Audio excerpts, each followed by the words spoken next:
Yo salut à tous les amis, c'est Alex et bienvenue sur ma chaîne YouTube. Je suis rentré de Belgique juste vendredi soir. Là on est samedi, le samedi après-midi. Quand je tourne cette petite vidéo, donc j'ai réinstallé un petit peu tout mon matériel pour passer 2 petits jours en France et après repartir en Belgique lundi pour continuer un petit peu tous les travaux qu'il y a à faire dans le magasin.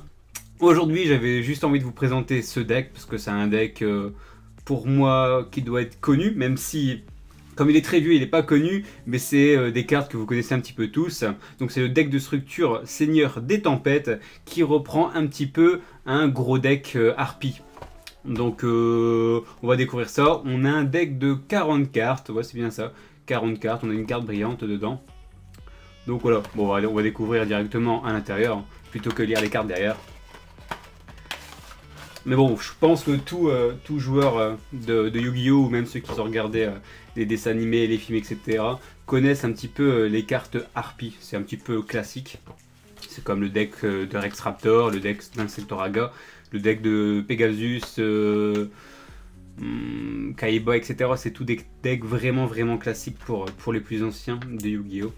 Donc ok, là on a un petit fascicule qui nous présente un petit peu les combinaisons qu'on peut faire avec nos harpies. Un petit livre de règles qui n'est plus à jour. Donc ici vous avez la version des livres de règles. On va dire les derniers decks sont pas à la version par exemple comme celui-là 6.0. Là je sais plus, on est peut-être à la 9, à la 10. Mais ça change, on rajoute toujours des petites règles de temps en temps. À cause de certains effets des cartes aussi qui arrivent, des nouvelles effets de cartes.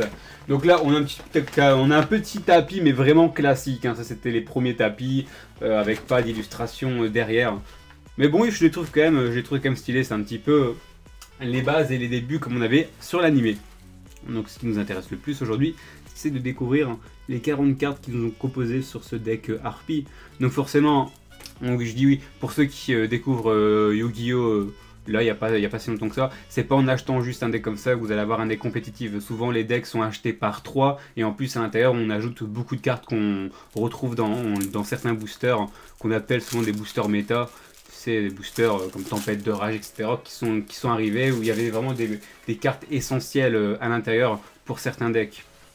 Mais bon, ça vous permet carrément de taper des petites soirées, des petits délires avec des potes et de découvrir un petit peu les règles vraiment et après voir un petit peu les combinaisons que vous pouvez faire pour améliorer vos decks. Même quelqu'un, il y a des gens qui jouent Harpie, qui kiffent ça, ils ont été chercher vraiment des grosses cartes dans certaines éditions, certains boosters qui sont sortis pour vraiment améliorer le deck. Et c'est un petit peu ce que tout le monde fait. Après, pour tout ce qui est méta, c'est vraiment aller chercher l'optimisation à 100%, mais même si vous n'avez pas un deck méta, vous pouvez vous éclater et des fois c'est même encore plus marrant de jouer le deck que vous kiffez vraiment jouer plutôt que de suivre tout simplement la méta comme beaucoup le font. Après moi je fais un petit peu des deux donc voilà, à vous de voir. On commence avec cette carte oiseau de la divinité. Donc ça c'est la carte et l'illustration qu'on a sur le paquet. Petit Simorgh. Stylé cette carte. Hop. Donc le numéro de série c'est SD8, on n'a que 3 chiffres parce que c'est les premières générations de decks qui sont sortis. C'est assez vieux, je pense que c'est un deck qui doit avoir une dizaine d'années. Je pense que c'est 2008 ou un comme ça, peut-être que je me trompe, je sais plus du tout. Mais c'est des decks carrément vieux, donc du coup avant on n'avait que 3 numéros de série, maintenant on en a 4 et des fois on en a 5 avec les cartes exclusives. Enfin bref, j'arrête de parler. Tireur supersonique, on a aussi du supersonique dedans, de la harpie, et après des petites combinaisons harpie. Après tout ce qui est des cartes magiques et des cartes pièges, c'est vraiment classique. Alors par contre, ça c'est beau de voir des cartes comme ça. Des cartes sans effet à l'époque. 1700 d'attaque, 700 de défense. On va dire qu'à l'époque c'était classique quoi. Maintenant on ne joue plus ça dans les decks, mais bon ça reste vraiment... Voilà, classique aussi, Fille Harpie. Après on va sûrement avoir la Dame Harpie 1, 2, 3 je suppose. Normalement. Fille Harpie, nous ont mis 2 ou une seule? Une seule, ok. Le guerrier ardoise. Donc je pense pas qu'on a de cartes fusion. Je pense pas qu'on a de cartes fusion non synchro, encore moins X6 non plus. Les rituels, je ne pense pas. Je pense qu'on a que des cartes à effet. Le volant numéro 1, en 2 fois. Ok, donc ça c'est un petit peu... Ouais. Sœur Harpie. Je pense que je l'avais vu. Bon non, J'avais quelques cartes de ce numéro de série qui font partie du deck. Je devais en avoir peut-être 7-8. Là j'ai le deck complet, ça va partir dans les classeurs, ça c'est kiffant. Sœur Harpie. Je pense que vous connaissez tous ces cartes. On les retrouvait aussi dans les boosters de Joey, on retrouvait beaucoup de Harpie pour améliorer justement le deck actuel. Visage d'oiseau, ok. Donc là vous l'avez remarqué aussi, hein, c'est un deck full carte vent. Pour le moment en tout cas. Mais bon, c'est normal avec les harpies. Je la trouve magnifique cette carte. Moi normalement qui suis vraiment, je préfère carrément les monstres et les bêtes, les insectes, les dragons et toutes ces choses là plutôt que des moitié humains ou des ninjas ou moitié humain, moitié machine, etc. Mais là, celle-là je trouve l'illustration stylée. Après c'est vrai que ça fait illustration d'époque. Vallée des brumes, ok. Dame Harpie, hein. Bon je me doutais, on va sûrement avoir le 2 et le 3. Ouais. Ok. Classique. L'homme oiseau, celle-là aussi elle est stylée. Les couleurs je les trouve splendides sur ce deck. Tellement qu'il n'y a pas vraiment de deck Harpie, je me demande s'il n'y aurait pas moyen d'en faire un. Enfin bref, je regarderai hors vidéo. Bébé dragon famille, ok. Ah celui-là, ah, je l'avais pas celui-là. Le bébé dragon Harpie.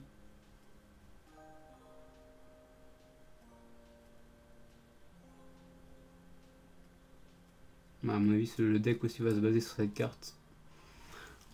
J'étudierai le deck après. Destruction de cartes, donc on passe directement aux cartes magiques. Et après on aura les cartes pièges. Typhon d'espace mythique, bon c'est classique, hein, c'est les vieilles cartes de l'époque. Seigneur de la suppression, qui tombe pas souvent non plus dans les decks. Ok. Classique, en 2 fois. En rage. Recharge, qui est pas mal cherché pour les decks, par exemple Exodia. Mais en plus ça cote un petit peu, une recharge, c'est pas donné. C'est vrai que cette carte là, elle a bien monté.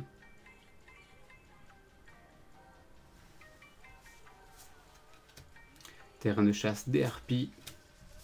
Normal. Vortex foudroyant. On passe aux cartes pièges. Clic hystérique avec les petites harpies en illustration dessus. Tournette de poussière. Appel de l'autre hanté. Brouillard magique. Cercueil des ténèbres qui est pas non plus... on le retrouve pas souvent dans les decks de base. Ouais. Et la petite armure. Waouh. Cette carte là je l'ai pas vue, je l'ai pas vue depuis des années. Et l'attaque d'Icar pour finir. Normal parce qu'on a quasi que des bêtes ailées. Bah on a même que du bête ailé, je pense. Ouais, on a quelques guerriers. Ouais c'est un deck vraiment entre les bêtes ailées et les cartes guerriers.